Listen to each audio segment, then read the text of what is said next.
guys, welcome to Overcrest. I'm Kris. And I'm Jake.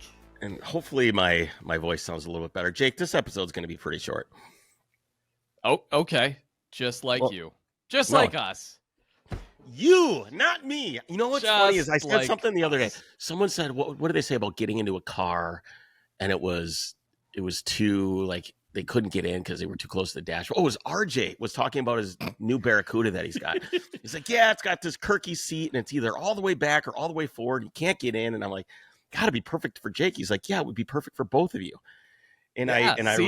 And I realize that everybody just thinks we're the same height and we're just both short. It's very close. It's just the fact that we're short. Like, percentage-wise, there's a bigger difference when you're shorter. You know what I mean? Like, if you were a couple inches off when one guy's 6'3" and one guy's 6'1", like, oh, yeah. They're the same height. Yes. It's exactly. Percentage-wise. But we're both short. And right. So it's a larger percentage is the difference. Short. But I'm still going to rip on you for being short for all time. So I wanted to have an idea of something we could do on these. This is just, there's no prep for this episode. We're just hanging out. And I prepped a little. Oh, good. I mean, I grabbed a couple things that I want to talk about. But I wanted to do on these episodes, like bring a tool. Like grab a tool out of your toolbox and we're going to talk about why we like it. And I was inspired. By this by talking to Stephanie, who works with Overcrest. She's a very special part of the team. And she was talking about like wiring trouble. Yeah. And she has a tachometer in her car. It's not working. So she's got this tach. It doesn't work. The signal. I'm like, have you, ran the signal to the thing? And have you checked for the ground and the power and stuff like that? And I asked her if she had one of these, which is one of my favorite tools for diagnosing wiring problems. Do you know what it is? Is it literally just a light bulb on jumper wires? No, it's not. That's handy as well. It is. It is this right here. Have you seen these? Do you have one of these? Those just look like jumper wires on a spool. It is, but it makes it great. So what you can do is I can put this in the trunk. And this is how many feet is this? 10 feet. So this is 10-foot alligator clip jumper cable. If you're just listening, it's just a basic. Why is it on a spool? This is why it's too on a fancy spool. For you. So what do you mean fancy? This thing is awesome. So I also have a bunch of jumper leads, like just different wire with a bunch of alligators, and they're long, but I just like have them all in a bucket. Well, this is nice. It's magnetic. Tools. It just goes dink and just sits on the side of my toolbox. I can grab it whenever I want. And what's nice about this thing is that if you're trying to troubleshoot something like a tachometer, and you've got wires that are in the dash, and you can't, which I need to do. They suck. It sucks to get your hands in there and find out what wires go. You're crawling under there. You want to just find out if the tach works or not. That's your first thing is, does this thing work? And you can check for power and ground there, but it's difficult to check for signal. It's you got to get a voltmeter and stuff. What you can do is you just grab this, and it's got a green. One of these is green. So you've got ground, or you got power, ground, and a signal one. And you can just start at the back of your car. You can put the magnet in there. You can stretch this thing out, and you can go right from the source to the gauge. 10 feet. Usually that's the front of the car. Yes, usually it's the front of the car. That's true. But this still really helps. It allows you to have the right length. So otherwise, there's cords all over the place. Like, is it like a trouble light where it'll latch open then? Yep. Like, is it spring loaded and it latches? Okay. No, it's not spring loaded. It's got these little things on the back, and you just go like this. Oh, you just turn it, and they just go right back in. Now. So this is a great tool. I actually stole this from Chad Erickson, who now knows that I have it. My friend Chad, this is yours, and I'm never giving it back. Yeah, so it goes right here. It's magnetic. That's my tool of the week. Well, tool of the week or the tool of the month or whatever. I really love having one of those. It's really handy. It seems silly, but it's one of those things that just makes life easier, especially if you have leads that don't reach or they're too long and then they're all over the engine compartment and your fan and your belts or whatever. Or this is really nice. You just stretch it out. Oh, we're good. And then you put it away and it stores away nicely. I don't have to make new ones. I don't have to try and measure. Does this one long enough? Is it, it's awesome. And it's the right tool for helping diagnose electric jobs. So that's my tool of the week. I mean, multimeter is also very good. It is. It can be good. However, it's difficult to have a multimeter give the signal to your tachometer. to test your tachometer and see if your tachometer is working or not. You're just testing, like, basically, is the lead or is the line broken, or like is there too much resistance? Right. So if I go where the gauge is, this is a bypass jumper, basically. Yeah. So if I go where the gauge is, and I go, okay, I've got a signal here, that doesn't necessarily tell me exactly what's wrong. So this allows me to hook it directly up to the tachometer. Boom. There you go. I've got signal, power, and ground. Works great. Anyway, I've used it for other things too, like diagnosing why headlights didn't work or something like that. You can just run a wire, and it's just like zit, zit, zit, zit, and it's very fast. It's not messy. Yeah. Also, I wanted to show you this thing that I found. I'm on a roll, by the way. Apparently. Look at this. So I found this. I love going to vintage stores, and we went up and we visited Kris Runge, me and Larson, Jason Larson, who scouts the ride with me. You did not want to go because you're a loser. So me and Jason far away, and everything here is broken. So I need my time when I'm not working Overcrest to like fix things. We'll get to that. We'll talk about your broken shit. Everything is broken. You do these things to yourself. But we went to this. No, yes, or your wife does them to you. One of the two. Okay. Well, nature did this one to me. But anyways, nature. Well, it's nature. Yeah. Wives are also nature. We can include them in the nature category because they are also often a force of destruction. Okay. Okay. I stopped by this vintage store. Yes, I'm going to get slapped in the head here as my wife. I can tell you're feeling better because you are much more just like feisty and energized. Either that or you've been using your espresso machine. I don't have that anymore. I threw it in the trash. You didn't get a new one, that? No. Did I tell you about throwing it in the trash? You told me you were on the phone with the people, and I was on the phone with the people, and they did this thing where they could like take control of my phone and just do a camera, and they're like, "Oh, do these things, and they went, "Yeah, it needs to be sent in, and it's $600 for whatever. It's going to be like $600." And on camera, I picked this thing up, walk outside, and I dropped it in the trash can and said, "I will not be sending you this espresso machine." And I feel so dumb. It felt really good at the time. Yeah, but how dumb is that? Because I probably you think she really cared? Do you think she was like, "Oh my God, she was an official. She was official representative. It reminded me of the time when I lit a printer on fire and sent pictures to Epson of it melting down on my driveway. That thing was such a piece of crap. Now I know I probably should have just kept it and replaced the parts myself and fixed it. But there is something really nice about dialing in I want coffee in the morning, 8:30, 6:30, I get up and it's just done. I just drink it. It's fine. I don't need Americanos, espressos all the time. What are you talking about? What is that? Just coffee, not espresso. Yeah. Just a coffee machine. Oh, with a timer. A coffee machine with a timer. Okay. Yeah, I bought like a $75 coffee machine. Sure. Yeah, that'll do it. It's fine. I don't need an espresso machine. I don't care about that. It doesn't matter to me. I like the coffee thing just as much as I like the Americano thing. It's neither here nor there. I don't care. Yes. It's fine. Either one is fine. Okay. So Lars and I went up to Runge's, which you did not go to because you're lame again. Yes, because everything's broken. And we stopped by this antique shop that was in, don't take back roads. So we just click, don't take highways, back roads only, all the way up there. We're driving and we see thrift store, antique shop, whatever. And you go in and damn it, if all of these antique shops aren't turning into like Temu junk, where it's just all this Amazon, Alibaba, Temu garbage in the front half of the store. I'm like, damn it, it's another one of these. And anybody that goes to these things or on their road trips will know what I'm talking about.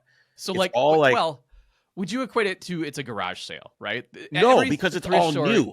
It's new. It's new stuff. Yeah, it's all this like 40 to 6-year-old women crap. And like all this like religious stuff and like statues of Jesus and blouses and it sucks. It's all new junk from China. Well, I hate it. Okay. It's like they call it like a target shop. Market then. No, I am not. I don't. Okay. It's like thousands of dollars in inventory. I don't understand it. Anyway, you walk through all this shit, and then all of a sudden it's like, and it's just man stuff. I'm talking. These guys collected World War II books and old lamps and sports memorabilia and all this stuff. I'm like, this is so cool. And there's like old tools, and it was quite possibly the coolest thrift store, antique shop I have ever been in. It was expensive, but it was cool. And there's all kinds of shit I wanted to buy. But I came away with this. This is what I bought. See. It is to get to. Can you tell what it is just by looking at this? Yes, this is either a temperature probe or it is a manual tachometer where you can. It is a temperature probe that I bought you for your truck because it is rad. You don't have to use it if you don't want it, but it has this cool gauge. Oh, is it Stuart Warner?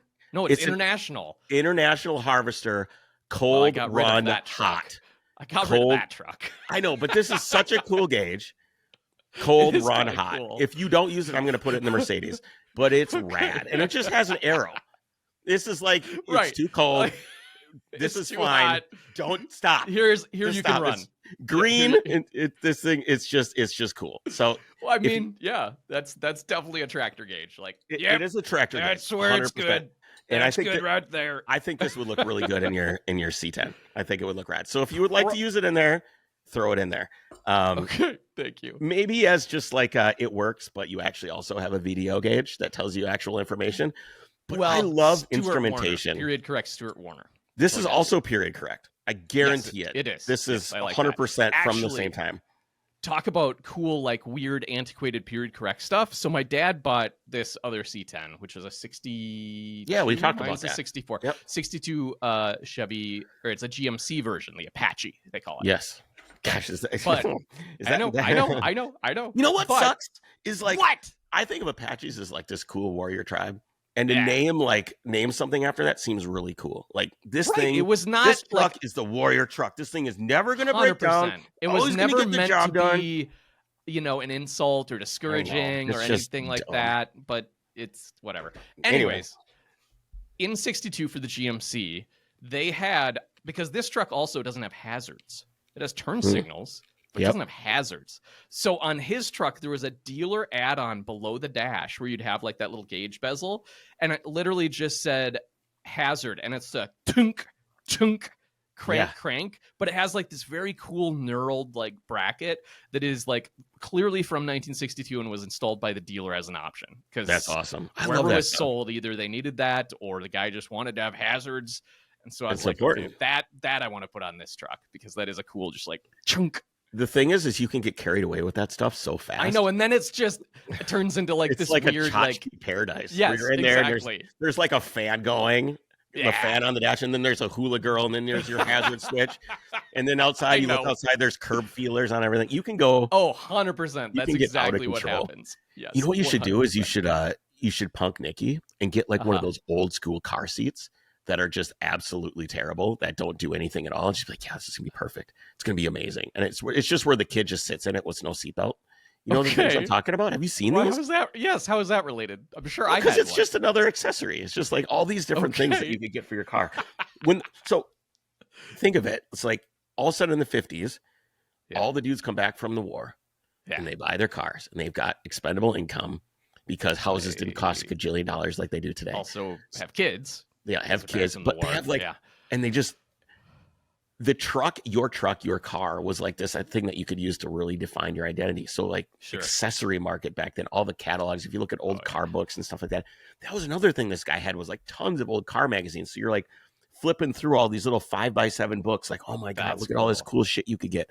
All these things were like 25 cents. Right, though. It's all just tchotchkes, though. Just like, I'm sure none of it worked. Yeah, none of it at all. That said, it wasn't made in China at that time, Well, the claims were always dubious, right? Oh, yeah. It doesn't work as well as it's supposed to. Like, increase your horsepower by 20%. Your fuel economy, too. With this snake oil. Yes. Yeah. I think we do an episode on We did a whole, oil. It was, what is it? The worst. Yeah, because we talked about the tornado, like the intake thing you put in. And like, there's I forget what it was. It was Go back and find that one, guys. That's a fun one. Cons of car aftermarket. We should remind people right now that we have more than 500 episodes for you to go back and listen to now, and so many of them are timeless. So many timeless stories. Just like how timely that burp was. Yes, absolutely. And I also want to take this second to thank our Drivers Club. We've had some new Drivers Club members sign up in the last couple of weeks, 2-3 weeks. There's always people signing up, and I'm really grateful that you do that. It's what allows us to continue to do this. It helps do other things too. It allows us to do this podcast, helps the show and the rally and all these other things happen. We're very grateful for you. And if you have not signed up for the Drivers Club, you're a loser, a cheapskate, and a freeloader. Wow. So if you would like to support the show, not positive reinforcement, negative reinforcement. We've tried positive here and there. Negative seems to have a better effect. It's kind of like slapping a dog with a newspaper. Sign up for the Drivers Club. Whoopsh. https://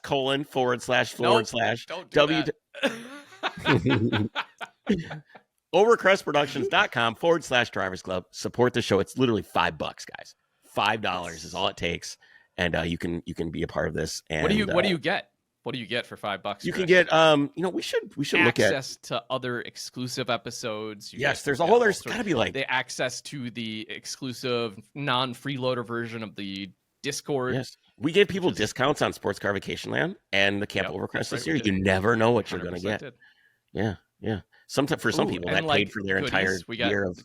We got goodies this last year. People got their little decal for the engine sticker. That was cool. We've given out Ritter goods. We've done posters. Pins. Exactly. Yeah, or you could get a print of mine. I don't really sell prints, but if you like one and you sign up for top tier level because you're a baller, you can get a print from me. We do T-shirts and other things too. So we appreciate you. Thanks. Support us. Support Overcrest, and help keep the lights on over here. Appreciate it. So what's broken, Jake? Tell me what's Everything is broken, Chris. You know what would help you navigate that? What? Onyx. Tell me. I see what you did there. Yeah. That would be pretty good to navigate your next adventure or DIY project. No, that part is not part of it, but it does help you navigate your next adventure. Onyx F-Road has over 750,000 miles of trails and comprehensive offline maps. You can explore without worrying about cell service with the offline region, as well as it has the my microphone's literally blinking. Are you trying to talk? As I'm over here like coughing my lungs out. It's like, are you trying to talk? You're muted. Are you trying to talk? I'm like, yes, I am. You're definitely right. No, you're not. No. The app also features trail ratings, detailed information, a discover tool to help you find trails near you. You have land boundaries, what's public and private, where you can actually legally off-road, camp, explore. You have able to plan your route with a route builder. There's peace of mind at like layers for cell service. You can be within cell service and not get out. Maybe your wife is pregnant, Chris, but you got to go out for a drive and explore some roads. What is just pregnant? Make sure you stay within cell service because she's going to call you. Oh, right? yes. Yeah. So with this app, you can do that. There's literally no excuse. People are like, oh, yeah, sorry, I can't come on the rally this year. I don't want to be where my wife can't get a hold of me. She's pregnant. Right. Now you can. Now with Onyx, you're all set. You're good to go. I don't know how quickly you're going to get back to, see the birth, but regardless, I don't know why we're going down that rabbit hole. Honestly, I'd rather go to an antique store than see another birth. I don't think your wife would feel that way if she was the one giving the birth. I don't know. Maybe she would at this point. You get a little longer in the marriage and. I don't care. I don't want you there. I don't want you there. She also. Well, maybe. Well, I was going to go somewhere else with that. Yeah. Tools like route builder, waypoint marking, real-time updates, route sharing. You're fully equipped for any adventure. Try it free for 7 days and hit the trails with confidence. Download Onyx Off-Road today. Oh, I just texted her and said, "Bring me a cup of super hot water. We're gonna see if this gauge works." Ooh, I like it. We'll try it out and see. Maybe, let's do it. And I just I wish I had a stand where I could just put it right here. But it said morale. Boiling, she would have to like. Oh, I like that. Yeah, morale. Cold, like a little morale meter. Jake. Everyone listening to the podcast right now needs to do me a favor. Everyone. You all need to message Jeff Bull. And you need to tell him that we need a good for morale hoodie or shirt for Overcrest. Yeah. And then it's reverse. Everyone, the make it says bad for morale, guys. Yeah, be relentless. Be savage. Just if he blocks you, that's fine. That's fine. Just make another account. Make another account. Job. Yep, 100%. Please make do that. I like that, Chris. Thank you. Yeah. J_F_R_Y at Jeffrey. That's Jeff's personal Instagram. Okay, Please send him messages about how bad you would like to see some good for morale merch, stickers, shirts. You don't want me to design it. I was going to say we could design it, but no. definitely we can't actually. No, we can't do that. Definitely not. So what's broken, Jake? What's broken? All right. First of all, the skid steer broke again. What did you do? Is this whose fault is it? Your father-in-law. What happened? Thanks, honey. No, the good news is there was a slow hydraulic leak somewhere, and I found it. The bad news is it became a very, very large hydraulic leak, hence the reason I was able to find it. Yes. This is the second or third hose that's blown on this machine. What was it? So it was, I have the auxiliary flow working. So like I have a big sweeper. I have a hydraulic sweeper now for the front of it. So I can like sweep things, which is great. It's really cool. So the supply valve to the auxiliary circuit doesn't really matter, but it was like leaking a little bit. And all of a sudden I'm sweeping down at the end of my driveway and I look behind me and there's a puddle. And I go, uh-oh. And so I was like, well, and it was like a standing puddle, like standing fluid level. I was like, that's a lot. How many gallons of fluid does this thing hold? 12 or 13 gallons. Holy smokes. Fluid. So I was like, okay, I'm going to see if I can make it up because I can't, once it's like broken and done, I can't just leave it down at the end of the road. Like maybe I could pull it up with the truck, probably, but I didn't want to do that. So I was here's a question for you. Up the driveway. Is the running gear hydraulic? Is it like a hydrostatic? Yeah. Yep. That's one of the other lines I had to replace. But so literally as I'm like going up the driveway, beelining it to get back to the garage so I have somewhere to work on it, it's like there's a trail of just streaming hydraulic fluid all the way down the driveway. Mess, dude. No. And so I go down to the end and there's like 10 gallons of hydraulic fluid just draining out. That sucks really bad. Right. Well, this is how it is with having heavy equipment. Yeah. This happens. Haven't you ever watched Gold Rush? No. Everything's breaking all the time. Gold Rush? I haven't watched Gold Rush in like 10 years. It used to be pretty good. In the first few seasons, it was good. But that shit was breaking all the time. Everything was always broken. Especially if it was hydraulic. Yeah. It's these lines are so hard to get to, just the way they make this thing. So the skid steer is literally, you can't take a belly pan off or something. It's all just a welded, massive. So they put like, the engine like floats in the air and then they just weld the entire thing around the engine? Or there's mounts on it. And so you're supposed to, like, you would have to detach the entire arm assembly, take the cab off, and then you could remove the engine out of the top and then get to all the lines that are under the engine that's in this tub. So I ended up hurting all of my hands and everything, and I finally was able to get the lines disconnected, pull it out. And the previous line I like looked online to find like this finished specialty hose from like Case or a supplier. It can't be that hard to get. They made thousands of these things. Thousands. Right. So yeah, it's easily available. So that's what I did is I just went online and bought it, and it was like whatever. And then I was like, I would really like to fix this and not have to wait or pay for shipping. And I was like, dude, Napa Auto Parts, bring in a hose. They make you an exact replica of that hose with all the correct fittings. It's the correct line. Everything's great. You can do that with air conditioning for your custom swaps and stuff too. Or Pertec will do the same thing. That. That's cool. I did that. That's back together now, which is good. However, I also found that on the spool valve assembly, Kris. What's a spool valve? A spool valve is a type of hydraulic valve, the actuator that makes the fluid go. Inside it is this rod, and there's all these different chambers. And so as you push or pull on the rod, it redirects where the fluid is able to flow. Because you always need a return line. So you have high pressure coming in, you have a return, which is not doing anything, and then you have your two it's a switch. Lines. It's a switch. It's a hydraulic switch.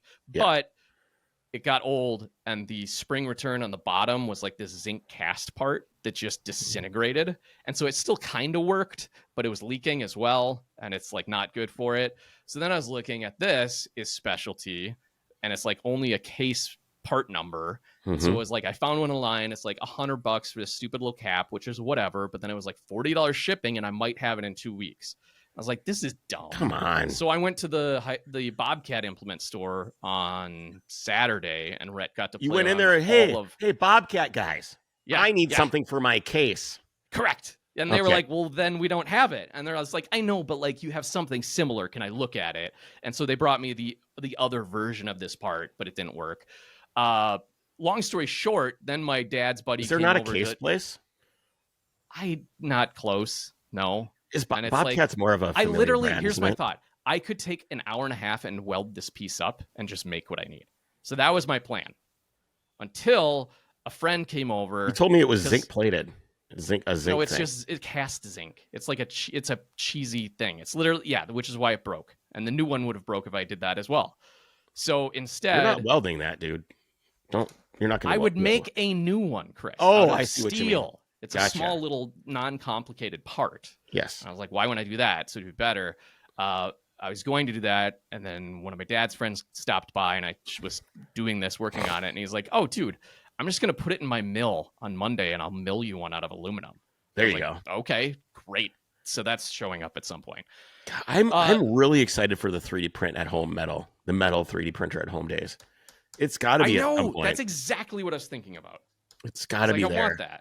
Because I could be close. Something like that. I could. Oh, this water was not hot enough. I've requested. I was wondering. It probably needs to be. You microwave it? Boiling. Okay, that's fucking hot as shit. All right, we've got some boiling water now. Yes. Yeah, I was gonna say you need to get it to like around 200 degrees. That's cooking. Get it to move. All right, come on, baby. Can we have a live view here? I want to see it with you. Well, it's no because I can't touch the. Share with me. All right, let me see what I can do here. Yeah, you touch the gauge. Is it moving? Not yet. I'm like looking very carefully to see if it's moving or not. I need to stretch this out a little bit so I got a little bit of slack because it's like these things are filled with fluid and it's like a copper line that's hollow. And there's actually fluid inside here that moves. And that's how it and that's how it pressurizes the. All right, I'm gonna let this sit for a little while. Yeah, I'll let that's you. not working. Okay, so that was the skid None steer. of this is fast, dude. This stuff is not. And this is not a electric gauge. This is all mechanical stuff. Nothing happens quickly. I mean, I guess I assumed your car just took a while to warm up, but what you're telling me is like the gauge takes a while. Warms up too, so yeah. Or it's just broken. That was the skid steer, and then I went out there, whatever day it was, to go work on it, and I went to turn the lights on in the garage, and those didn't come on. I was like, oh, that's odd. The falling down garage? Yes, it's not falling down. This is a well-built garage. No, I don't know what you think is falling down. Dude, the foundation has got more blisters in it than a freaking marathon runner. Blister? The whole foundation wall is like blistering out. It's like pushing out. It's about to fall over. There is one portion where it heaved and cracked the cinder blocks, which I've already dug out, and that's it. Do you know how much that garage would cost to build, Chris? A lot. That's what you, I think, don't understand. Oh, I understand. It's falling apart because there's one problem that needs to be fixed. Anyways, I go out there, no power. So I go to the breaker. Breakers are fine. No power on the outlets either. So there's no power at the entire panel, the lower panel. So I go up to the main panel at the house, and that's good. Okay. So then I start getting my multimeter out, and I realize there's 240 coming out of the breaker up top. And then I go back down to check it. And here's what's really weird. And I'm good with wiring, Chris. I'm good with electrical. But this was bizarre to me. And I measured, maybe. Yeah, I measured 30 volts down at the garage on one leg of the circuit and about 15 on the other.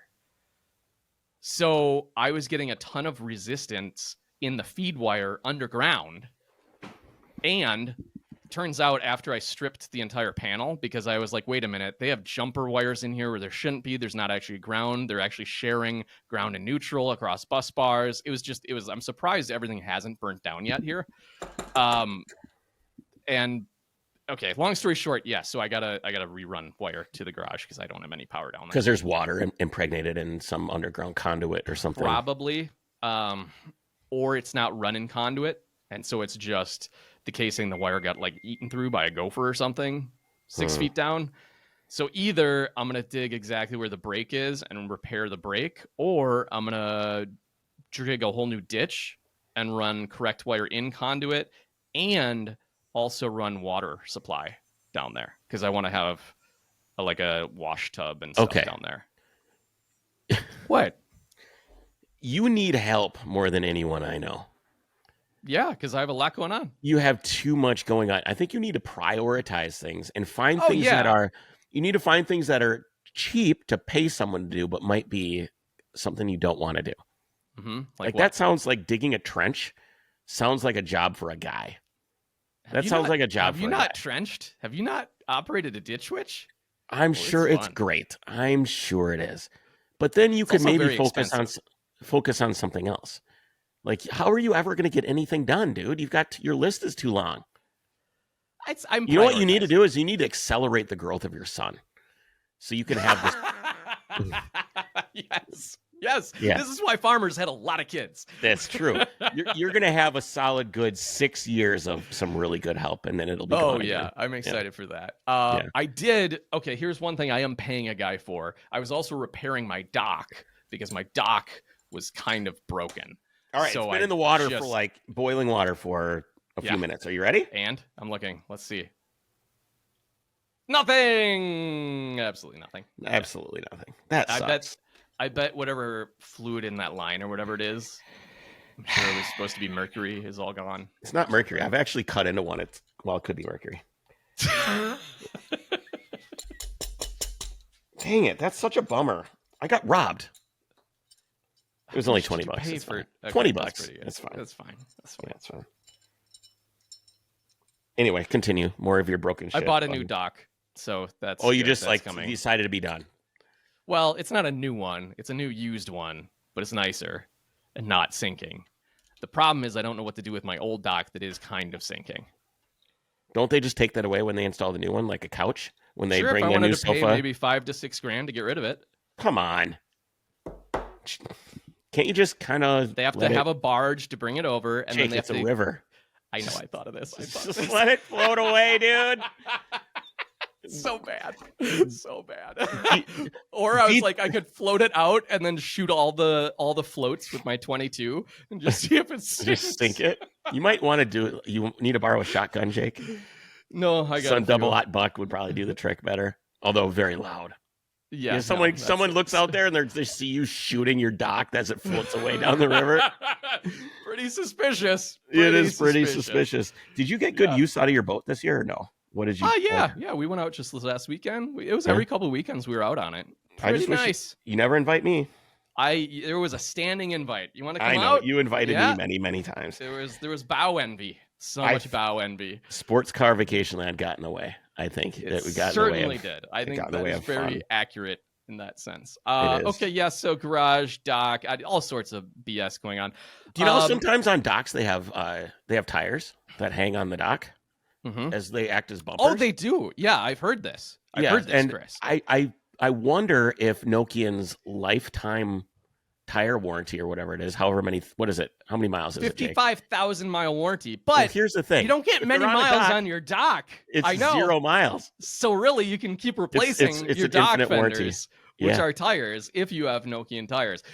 And you could use what their latest tire is the Surpass ASO1. It's a high-performance, all-season tire made specifically for drivers who want the most out of their cars without sacrificing capability when the roads get slick. We know all too well how unpredictable roads can be, whether you're out on a rally, one of your own adventures, or just running the grocery store. So why not have the performance of a high-performance tire without giving up kind of that ability to have traction when it gets wet? Yeah. That's where the ASO1 comes in. Offers the grip of a dedicated performance tire, won't leave you stranded if the road or weather gets rough. It comes with Nokian's 55,000 mile warranty, which we just established. If you're using it as a fender on your dock, well, then that's 0 miles right there, unless my dock is floating downriver, in which case it might make it a mile. It also offers Nokian tires pothole protection. If you happen to damage your tire beyond repair, Nokian will replace it for free. So check this out at nokiantires.com/surpass. Also, we're getting to the point where we need to start talking about winter tires. You should start thinking about it before the first snowfall. Don't be that guy. Exactly what Nokian Don't be that guy that shows up at the tire place when the weather looks like snow that week. Literally, don't be that guy. Oh no, it's not when it looks like snow that week. It's when it's snowing. When it's literally snowing, and they're like, "Oh, my car isn't driving well." And I've driven by the tire, like the discount tire or whatever, and it's just a line. That's so dumb. You know why? It's because there's a misnomer that winter tires aren't fun, and it's a shitty purchase, but it's not. Because if you have good snow tires, it's pretty fun to drive around in the snow. Yeah. And that's for any vehicle. And the reason is is because you can have a lot of control and still be a little bit sideways and have no horsepower whatsoever. Right. Yeah. So you can have a ton of fun on snow tires in any car, 100%. Anything. So that's my pitch for snow tires. If you don't care about safety, care about yourself having fun in the snow. Yeah. Yeah. I was going to move on to the C10 project because I'm still doing things there. But I wanted to show you something that I 3D printed. Okay. Because we talked a little bit about 3D printing, and I bought a scanner now. Right. Like an Einstar Shining 3D scanner, which apparently they should have given me for free because I got about 150 people asking what scanner I used. They should have just given me the damn thing, but I don't like. What does this scanner look like? Is it a little handheld device? Or yeah, I'll show you here. Hold on. Oh, it's in a case. That's nice. Oh yeah, dude, this thing used to be like $1 gajillion. So it looks like this. It looks like a remote. Kind of. What kind of remote looks like this? Is it like 1976? I didn't see that version. You were just showing me the front of it, and I was like, "Oh yeah, that looks like a TV remote." And those are like buttons or something. It does not look like a TV remote. It looks like the StarTAC. What was the phone? No, you're thinking of the Motorola, the big Motorola car StarTAC. phone. Yep, that was it. Yeah. So this is what I made. So this is the part that I made. Yes, you told me. It is the. I got to get my face out of the shot. It won't focus. It is the heater ducting piece that goes from the airbox to the floor output on a 911. On a 911, early. On a 911, and they're made of Bakelite. They're garbage. Yep. So this is the first prototype. I made a few changes, but you can see I put a couple riv nut or nuts in there. No, I just put nuts in there and epoxied them in for this version. Okay. The other one I made the hole a little bit smaller, and I actually just physically, what I did is, in the CAD software where you can import a nut. Yep. So I imported a nut and I put it in there, and then I deleted the area that the nut was. So then the plastic just has the space for the nut, and then I made it just ever so slightly smaller, and then I just pressed the nut in. Love it. And then it's good to go. And now I have floor air in my car. The rear vent, the lever in the middle of the car that opens and closes the rear, does not work. I think the cables are broken, which is probably not fun. I've replaced those. It's fine. Is it? It's suck. Fine. Okay. No. Show me the parts. There's a bunch of different parts, and I can't figure out which one to buy. There's like a million different versions. So show me what you bought. The car? No, because no, I haven't. Just show me the part that you bought. I'm trying to shortcut myself. This was years ago. I don't know. Okay, well, Google in your email. Just put heat or something. Google in your email heat. Yeah. I don't know what I replaced. It was the valve on the back, or it was the line. My cable's broken. I think, but the cable is actually a hard line for the majority of it down the middle. The worst part is that something crawled into my airbox and died. So on a dry day you drive around, it's fine. There's any humidity at all, it smells like a dead mouse or something in my car. It's really bad for morale. From the front airbox. From the front airbox, because I one of the vents won't close because it's broken, and one is stuck to close. So what I did is I took the vent off and I shoved like rags in there to block off that air, and it's still a little bit stinky. So it's got to be the airbox. Why haven't you disassembled this? Because I just found out like 2 days ago. What is it? Monday? Saturday? How long has it been stinky? 2 days. Oh, okay. So it okay. Like so something crawled in there, died. Something just died in there. Which is bad for morale. I can't drive it around in the rally with some stinky stuff in there. Sucks for the animal too, probably. And that airbox is not really that fun to take apart because it's got all the cables that go to it, and you got these little clips that pop off. There's a lot there. Yeah, it's stupid. And I have to open it up, which means crack it open, and it's to get to the blower. Yeah. So did you already put those parts on? Yeah, they work great. It's awesome. Yeah, so you took it apart enough to put those in, and then I'm not going to find the dead animal. No, these just have these little clamp things that go over. Let me see. You had to take at least the blower motor cover off. Yeah, but that's four bolts, and which is actually only 3 on my car because one of them is broken and gone. So that's very easy to do. Okay. Anyway.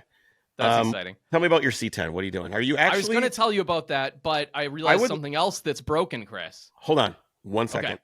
Yeah. I would like to state that you have said you are doing things to the C10 since you lived in Woodbury. Yeah. And then I moved, and things keep breaking. And now you'd rather dig a trench than pay someone to dig the trench so that you can work on your truck. I was talking to Nikki about this. I was like, I'm not doing any of the things I would have enjoyed. Or no, you know what she asked me? She goes, do you enjoy having shit boxes? This was literally like a real question. She was like, do you enjoy having shit boxes? I was like, she's like, or do you want to just like sell a couple things and just maybe get like a decent truck? And then that's just, it works. You can take it to the dealer, whatever. She's like, do you enjoy this? She doesn't understand. Well, no, here's, I'm going to explain it for you too. I used to love having shit boxes because I had time and a space to work on things. I had a dedicated, like, it was in my garage. There was an entire stall where nothing was parked. It was literally just, that was the shop workstation. I knew where all my tools were. Everything was nicely organized. It was bright. I could work on it. Here, I don't have a setup yet. And so that's why I'm like, oh crap, the wiring down to the garage doesn't work. Well, it'd sure be nice to work on things in a space where I have all my tools and I want to have a dedicated workshop space, but I need to get it all set to go first, right? Yeah, I know. So no, I don't enjoy having shit boxes when I can't fix them. The point of the shit box isn't because it is shitty. The point of having a shit box and working on it, at least for me, and it's less shitbox than it is project. You know, shitbox is this funny word where it's kind of a crappy car that you yes, but I'm going to talk about that Super Duty that I have. What would you call that? An absolute toilet. Yeah, shitbox has kind of got like this term. Like it's an endearing thing? It's an endearing thing. Yeah. And honestly, working on that stuff and the time that you spend on it is pretty sacred, right? Like spending some time in the garage, working on the project, that stuff's all great. No one wants to work on something that is a giant piece of shit that you don't love, that is rusty, and serves a purpose that has nothing to do with any hobbies, fun, interest, anything. And that's what I feel like you're about to talk about. Could say that about the skid steer too. Yeah, I think that I mean, yes, I wouldn't be working on a skid steer if I were you either. I would just have like some guy fix that thing. What are you gonna like have a guy out? Just like I'm sure there's mobile mechanic or something. Oh, I'm sure there's guys that. Are you kidding me? Do you have any idea how expensive that would be? Oh, I'm sure it's astronomical. It's probably about the same as working on a car at the Porsche dealership or something. Yeah, I'm sure it's a lot. I don't know. I think there's. I will say I don't want to lump skid steer in the same category as cars as a hobby. I'm not saying it's a hobby. I'm not. Well, you're kind of equating like working on a shitbox car. I know. That you don't I'm talking. Yes, because both of these categories, it's all shitbox, right? It's all things that need to be maintained. Some of it is fun and hobby related. Other parts of it are just like, well, this is a shitty tool that I have that I would like to keep using the tool, and I don't want to buy a $50,000 tool, so I'm just going to keep repairing this tool, but it's not fun. Right. I 100%. And you are getting paid to work on it, technically. Right. Because it's opportunity cost with like, okay, it's my time, but I'm not spending, You have so many things going on that it's just like, what can you spend that time on? I know. It's not even the time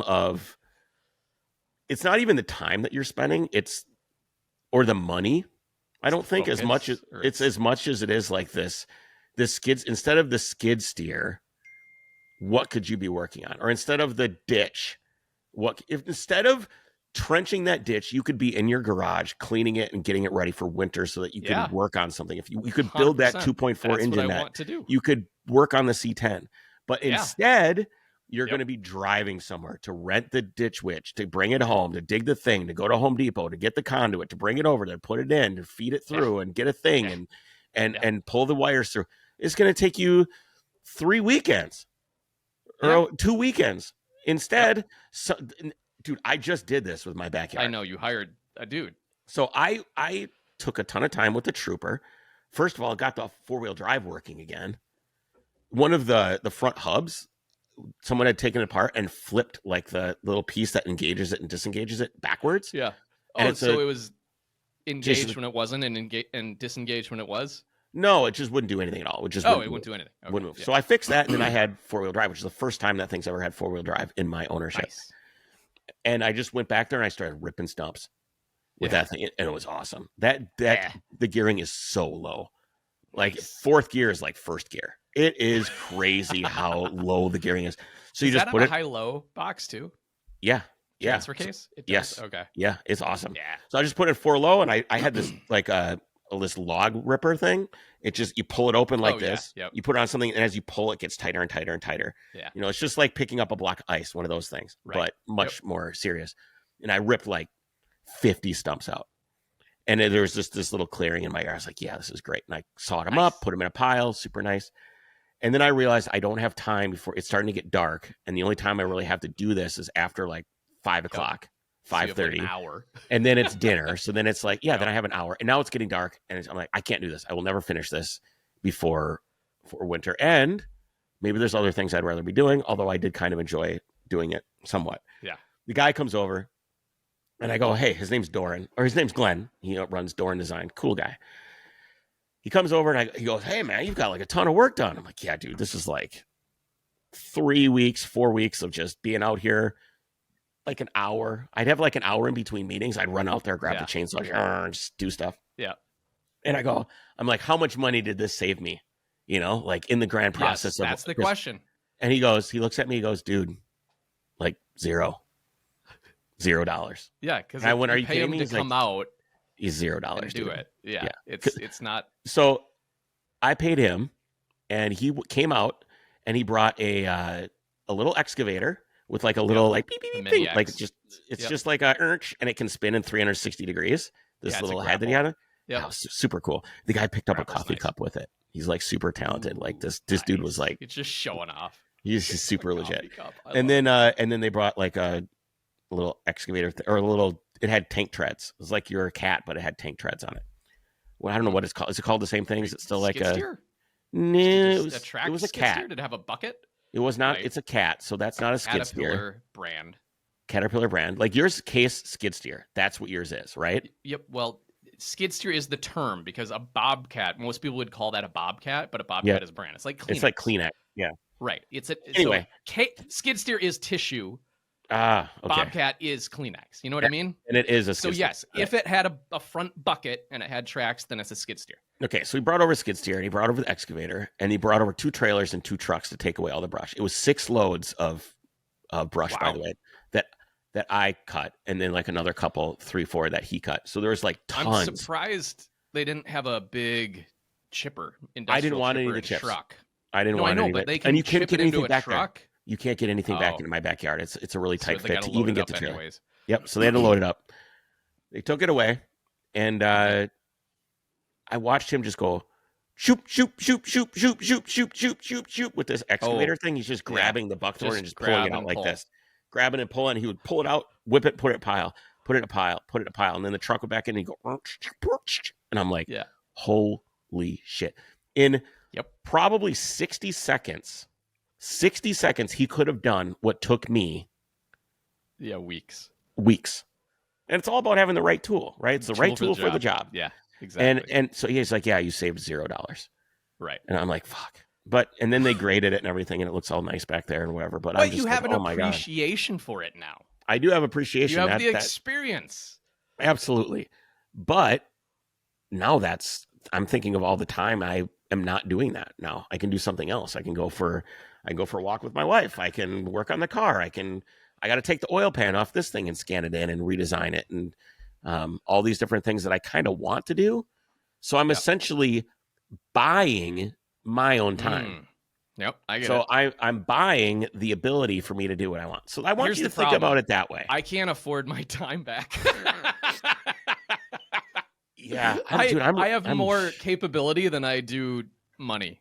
I think that's the best way of saying it. I'm more capable than I am rich. One of the things my grandpa was like, oh man, I really wish I would have was I asked him about all this stuff before he passed away, but I was like, hey, like, what do you wish you done? He's like, man, I really wish I could have built a car. He never built a car. He loved cars. He loved watching me build cars. And he was always super enthusiastic about it. Just like a project that he... And he always meant to, like with the Rabbit pickup trucks and stuff that he had around and then engines. But he spent all of his time doing what you are doing, which is labor intensive work that he didn't want to pay someone else to do because he knew that if he could do it, that he should do it. And I agree. It's like you got paid to do it if you can do it yourself. It's diminishing returns, maybe it's a trap. I don't know what you call it, but it's a lesson that I still am learning. Like, oh, I don't have to do everything. Yeah, it's usually a foregone conclusion for me that I do it, and I don't have to do it. You don't have to. I know. You are which choosing is why the rusty old plow truck. I haven't turned. That's not true. I have turned wrenches on it, but me too. I have been doing. You have? Yeah. Oh God. Yeah. The stupid pedal extensions that almost killed me. Anyways, I've usually just brought it down to the local shop, which is great because the guys love that truck. Like the dude used to work at the plant when they were building them, so he's all about it's the best truck you could ever buy. If you're gonna buy a new truck, make sure it's an old 250. Like, what? No, okay. Judging by the way this one is performed, the answer to that would be no. Have you looked underneath this thing? This is probably the rustiest vehicle that is still on the road.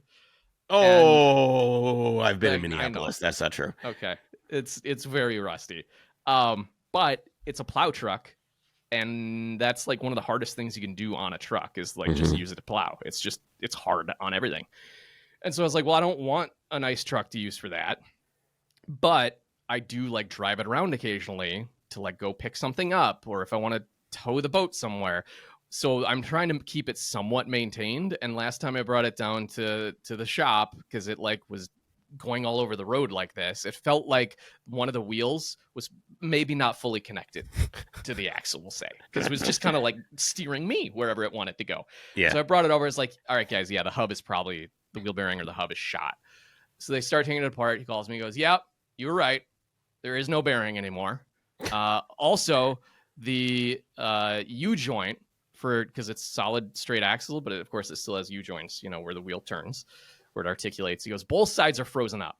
So not only is it trying to steer you wherever, but then when you try to correct, you're fighting these U-joints that are just like totally seized. So it's like your steering won't return to center. And what you don't have any caster. Scrap it. No. Well, yeah, yes, basically. Because then he keeps going. And then he goes, also, your brake calipers are so rusty that they are dragging the pad. The pistons just aren't able to fully release. So yes, you still have brakes, but every time you hit it, it's just dragging the pad a lot until like finally it heats up enough to like maybe expand out. He goes, so realistically, if I wanted you to be just like safe to drive it on the road, he goes, you're at like $5,000-6,000. Oof. And I go, that's more than I paid for the truck. So what is it going to take me to just get it back out of there? Or should I literally asked, or should I bring you the title and sign it over? Those like that's say? Yes, walk away. What did he say? He goes, we can put it back together. We already have the new wheel bearing here. He goes, I can have my guy throw the rusty stuff back in and just put the new wheel bearing because there's no way to put it back together without a bearing. And so it was like $600, something like that. I was like, fine. That way I can get it back. I can use it on my property just to plow, but it's not going to be a truck for using outside the property. So I need a truck. And I hate rust. So I've been looking down in North Carolina.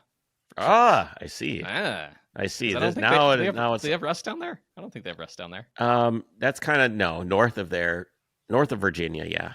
North of Virginia. Yeah. They'll have some rust. And I was I probably won't get this because it's probably not the greatest truck, but I was like, what would be a really cool truck? I was just researching like, what are these trucks that were available? Heavy duty truck. They made a V10 6-speed manual, 4-wheel drive, single cab bench seat, short box Ford F-350. Yeah, that sounds awesome. And I was like, how cool of a truck is that? And I mentioned this to my dad, and he goes, you realize that's what my friend Keith has sitting in his garage? I was like, what? And this is the guy that came over the other day. This is my dad's old grade school friend that lives close to me now. And he is the guy that he's very meticulous and takes care of his things. So this truck has 9,000 miles on it. How many? 9,000. Nine. It's a 2004, I think. Yeah. Wow. And it's like absolutely pristine. Here's the thing though, Jake. I was like, have you heard of Bring a Trailer?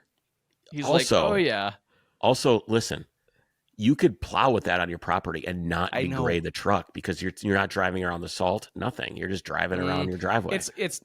I do need to put salt down on my driveway. So I'll probably never get a salt spreader. Yeah. Yeah. So I'll get a salt spreader. Idea, so it is going to be salty, but it's more than just the salt, Kris. It's like there's so much force on the frame rails and the plow and like your ball joints. It does a number on everything on those trucks. Like it just beats them. Don't you have a skid steer? I do. Like why don't you just use that? Those suck to plow with. Why? You need traction? You need snow tires or tracks then. And I don't want to run get tracks. Metal. That's fun. I don't want to run metal tracks because that'll just completely destroy the asphalt. So I'll need rubber tracks with maybe studs, but then I can't use them anywhere else. And also I would need at least a bigger blade. Like the truck blade is like a 7-foot blade. People plow their driveways with their 4-wheeler. With a bucket? I can't plow with a bucket. Either way, I need a blade. Don't use a bucket. Get a plow. Get a blade for it. Okay, so now I need a plow, and they don't go that fast. The truck, I can literally cruise up at 30 miles an hour, and it's done. It's so much faster, so much more efficient. Yeah, but then you've got this truck that you're putting $600 wheelbarrow. I can drive it over to a neighbor's house to do if I need to. I can tow with it. So you just told me you're not taking that thing off your property anymore, and now you're telling me you're trying to tow with it. So now I need another truck. I need another truck. No, this is a free tool. This is just a free tool that's just going to stay free. Here. No, it's not free. Totally free. A, you have to pay for it. B, you already have a skid steer, so you are adding a vehicle to the fleet. No, I'm saying that because the rust bucket, it's free at this point. Either I scrap it, you want a new truck. It's free, and it just stays here. It's just going to stay out back behind the barn. Admit it, you just want a new truck. That's it. You want to buy a truck. I don't even want a truck. I do want a truck. Yeah, I'm probably going to get that V10 truck. You want a truck rather than and then I was Googling. I was like, ooh, do they make headers for these? Like, do they sound awesome? They don't sound awesome. And also, there's problems with the spark plugs. Just like it's what a Triton V10, launching. Right? Yeah, the Triton V10. Yeah. Something about spark plug problems. I don't know, but I don't like diesels, Kris. So I want the V10 and not the diesel. Yeah, you want the one that doesn't work as well and a manual trans. Yeah, I guess. I don't know. And then the plow truck is just going to live out back. Just use the skid steer. Sure, I use both. At least for 1 year. Sometimes different purposes. Get a blade. Here, I challenge you to get a blade and do it one winter with just the skid steer and see how it goes. So slow. It's great for shoveling or for scooping the snow and piling it. I use that after I plow with the truck. Then I go with the skid steer and I pile it up and move it. How much does it to have someone come plow your driveway? I think it's about $40 a time. Okay, so let's say it's $50 a time. I don't like where this is going, Kris. I don't like where this is going at all. It's $50 a time. You probably need it. Realistically, you could just use the brush thing on the skid steer for most snowfalls. It's going to be really nice because that also gets it down to the ground. Down to the ground. Any ice. $50 a time. Let's call it 5 times a year where you actually need a plow. 6. Doesn't snow that much. Even 8. Let's call it 10 times a year. You need a plow truck. $400 a year. How much is the truck? Which one? The V10 thing that you want from North Carolina. I don't know. I just found it this morning. It's listed asking $7,000. Okay, $7,000. Yeah. That's 20 times. That's probably... It's going to pay for itself. Might as well. I love it. Thank you for making the logical... validation. Cost to get it back. It's going to cost you $1,000 to get it home. Oh, yeah. Those V10s are less fuel efficient than a diesel. $1,000 to get it home. There's going to be maintenance. So rather than just maintaining the vehicle you already own, you are going to be adding another vehicle. I'm maintaining it. Which one? Exactly. You're already maintaining the skid steer. So it is not additional maintenance, really. So you're adding a vehicle to the fleet that is going to cost you money. It's going to cost money to buy it and maintain it, and it's a depreciating asset because you're going to be putting miles on it. Here's the rather problem, than just pay some dude $40 and then it's done, and you don't have to do it. You're not cold. You're not driving up and down the driveway. You don't have to put your freaking boots on. If I bought this truck, I don't even think I'd put the plow on it. I probably would, but I agree. If I didn't need a truck, I wouldn't buy another plow truck. I would just put a blade on. Actually, the side by side is what I'd do because that makes most sense. I need to tow my boat. Why? And why? Here's what you should do. I have the answer. As always, I have the answer. Oh, I'm sure you do. Always do. You currently have a Macan. That is your only modern, reliable vehicle. I need something else. Exactly. You crashed the perfect vehicle for this once. Yeah. You did, because you could have towed the boat around, get it where you need it to go, I mean, put it's it in the not water. as nice as like a 1-ton diesel truck for towing, but yeah. No, but it's also for how useful little I for the tow it. rest. Exactly. I know. Believe me, I know this, Kris. You already crashed the perfect vehicle. I know. That sucks. I you know agree what with sucks? you. You never I don't. If it were me, I wouldn't want to own another one because I already own one of those. So then it would make me want to get something else. Yeah, exactly. I'd try and find one of those. Try and find that vehicle, Jake. One that fits your family lifestyle for you and Nikki and your kid. Here's the thing. A truck would, because I don't go anywhere. Yeah, I know. The only reason I ever drive anywhere is to go to the hardware store and get something, which, a truck makes sense. And like, I can put Rhett's car seat in the center of a bench seat. I don't even want an extended cab. I don't want a crew cab. I want just a single cab, short box, baby maker, manual seat, manual seat too. Yeah. We're calling that seat a baby maker seat. That's what those bench seats are, baby makers. Yeah. Well, that thing's got a baby maker in it. Yeah. Yeah. All right. I was going to say, go ahead. My dad's friend that has the perfect truck, he also spec'd it from the factory with hand crank windows because he wants it simple, light, doesn't want it to go wrong. Wait, he's the original owner of this truck? Vinyl. Oh, yeah. Oh, cool. Yeah, he never drove it. Vinyl floors. And he said he paid extra for, what was it? It was something ridiculous. Like he paid extra to have the AC deleted or something. Or maybe it was the radio or something. I don't know. I was just like, I have another idea. What about getting something that's like not the Scout, because that was just it's too slow. It's because you're going, because I've thought of this too, right? But you know where I'm going with this. It needs to be somewhat practical, not a fun, like, let's just make it like a fun thing. I was like, maybe like an old like import a Defender or something. Yeah. Why not get like a Japanese way. SUV or like a that'll tow the boat. Cake truck. No. You already have one of those in your little Honda drive around That's thing. what a side by side is. Yeah. What about like some sort of? I know. Help me out. I mean, maybe. What about a Land G-Wagon? Cruiser? A Land Cruiser. A G-Wagon would work. Yeah. I want to get Jesse a G-Wagon. G-Wagon. Too expensive now for what they are. In my mind. I know, but something like that. Like a V8. That. Something with some little bit of off-road pedigree that we could go do something. I don't saying that. What are you gonna do? I don't know. Go up to Spider Lake and drive around the mud. I can do that here. I do that anyways, and it's not for fun. Yeah, I guess. You're no fun, Jake. I'm sorry. You need to get it together, I am man. Fun. I'm very fun. If you don't start working on a car, fun stuff. You know what's the problem? Here's another. We already messaged Jeffrey. You guys have already done this. Oh yeah. Now you need to message Jake to tell him he needs to start working on cars again, because otherwise he shouldn't be on a car podcast, really, at all. I mean, really, what are you even doing here if you're not working on cars anymore? Huh? Is that what you're going to tell me? Yeah. Guys, it's been great. We're not done yet. I have more to talk about, and we have an ad for FCP Euro, which is an awesome online retailer. I'm so thirsty. OEM, genuine aftermarket. Go get something to drink. And performance parts for European cars.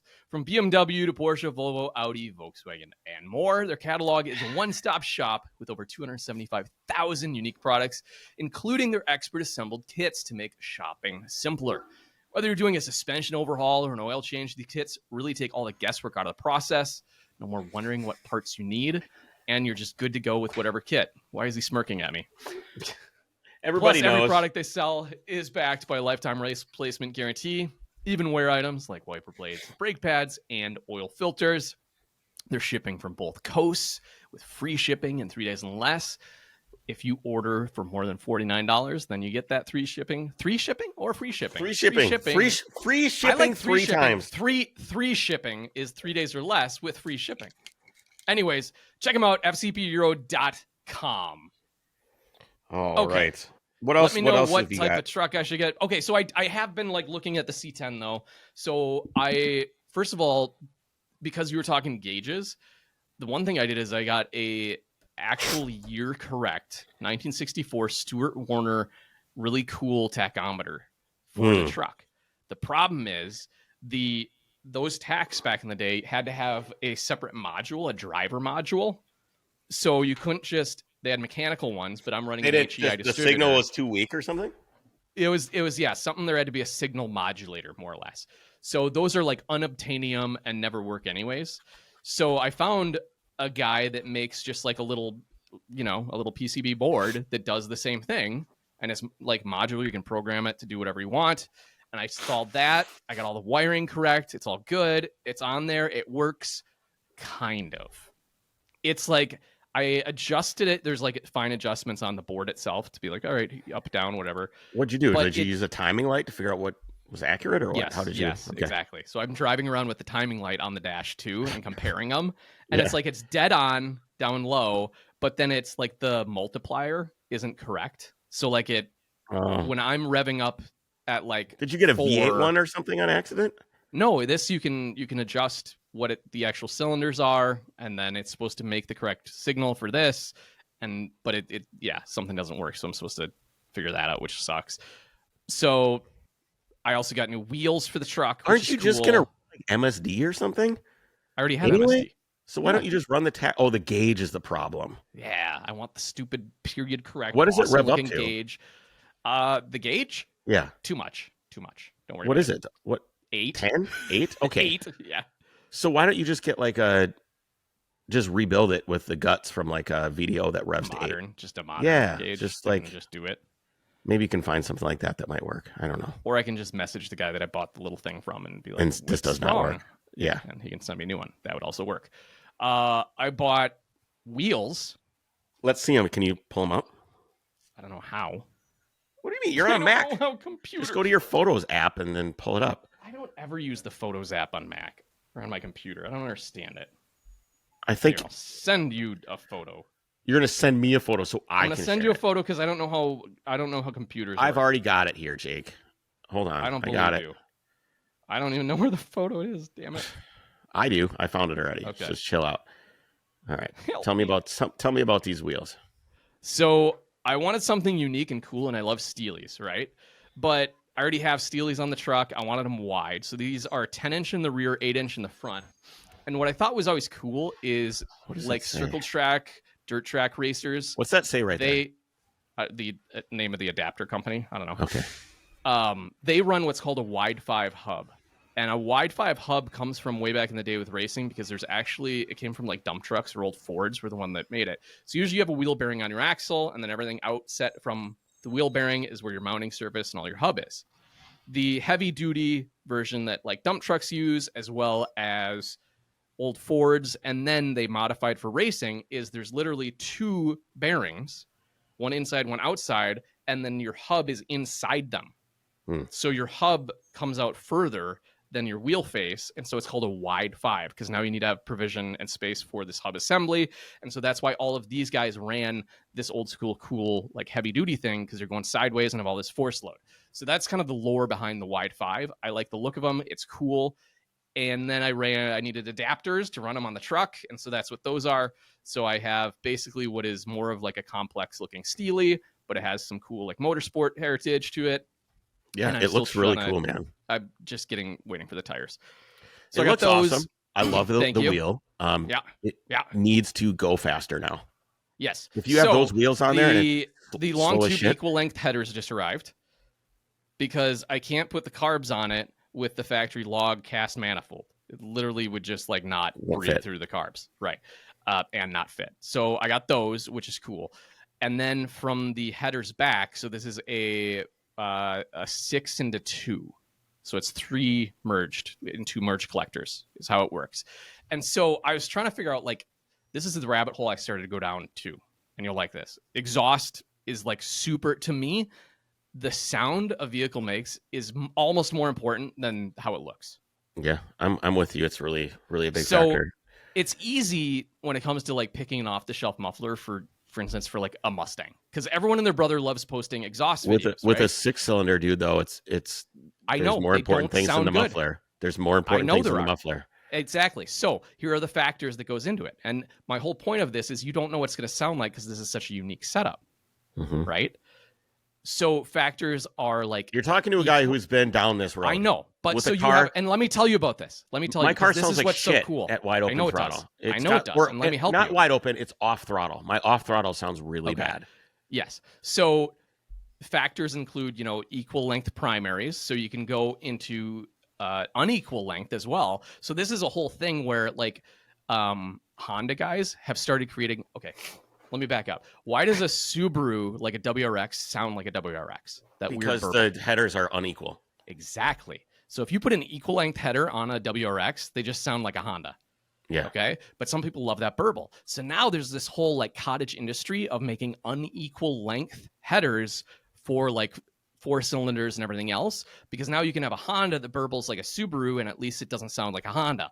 Yeah. So that you're losing power though, because you don't get the effect of. Well, if you have forced induction, which many of these people do, it doesn't matter. Even with forced induction, it matters less. Characteristics. Yes, you're right. So anyways, that of course is a factor. Then you also have your collector configuration. So is it going to be 6-2 like mine is? Is it 6-1? Is it 6-3 and then into 1? So you can like basically link 2 cylinders on each and then go from that into that. So like there's all these different configurations, and then like X pipes to equalize flow versus an H pipe versus resonators. And then you also have like the cone baffles. So I was like, why isn't there a way to simulate and like plug in configurations into some program where it'll then make a synthesized sound of like, okay, well, this is how it should change it, even approximation. And so I looked at this. There is. And there's OEMs, no way it's like good. Manufacturers do it with extremely expensive, specialized computational like flow modeling software, which is not at all viable for DIY. They're like, enterprise level, 7-figure software things. Then I stumbled upon this guy when I was Googling this, and he's a software developer who, quote, when he posted this on YouTube, is quite possibly the dumbest project I've ever undertaken and was an odyssey, blah, blah, blah. It's hard to fully explain the depth of the rabbit hole I had to go down, and ended up having to study an entire thing like fluid dynamics, physics, and chemistry. He basically built exactly what I wanted, and it actually sounds amazing. There's videos on YouTube. He built this entire program. You can put different parameters into it. I haven't downloaded it yet. Well, but I love it. I love it because it's the nerdiest and most ridiculous thing I think I've ever seen. I'm pulling it up right now. I'll pull it up and see if I can share. Okay, hold on. How do I share my screen? I don't know how computers work. Do. Screen, YouTube, share. Okay. Oh my gosh, this doesn't blow everyone's noise out. Oh, you're good. That sounds like shit. Oh.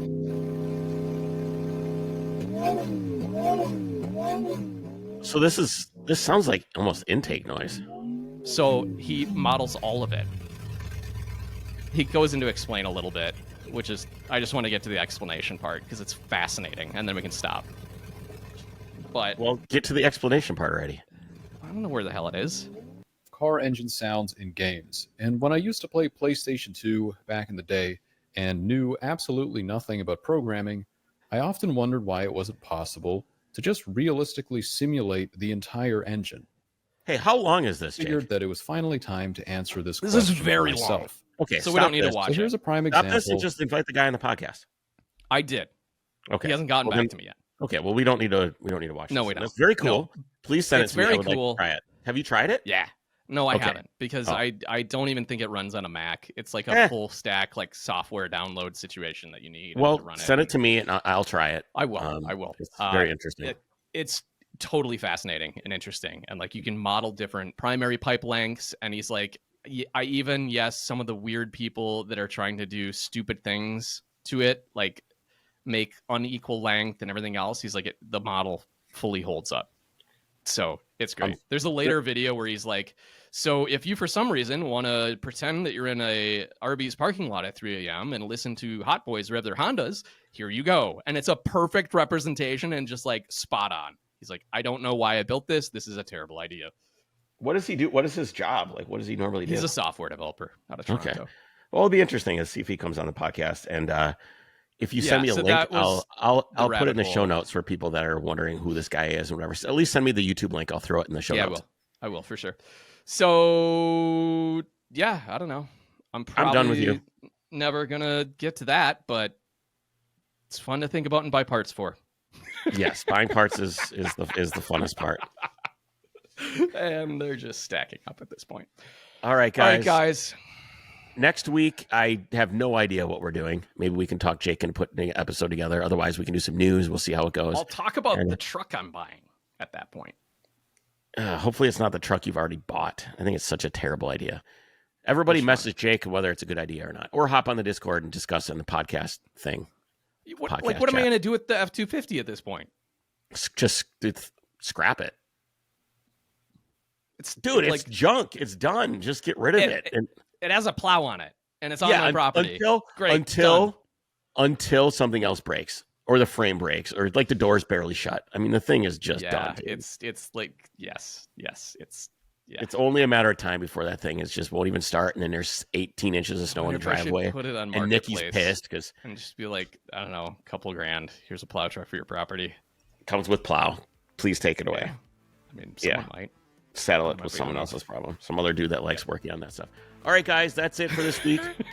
You guys take care of yourself. Support the Drivers Club if you so choose. We really appreciate it. We'll see you guys next week. And then many of you at the rally in a little over a month. It's coming up. Bye, guys. Take care.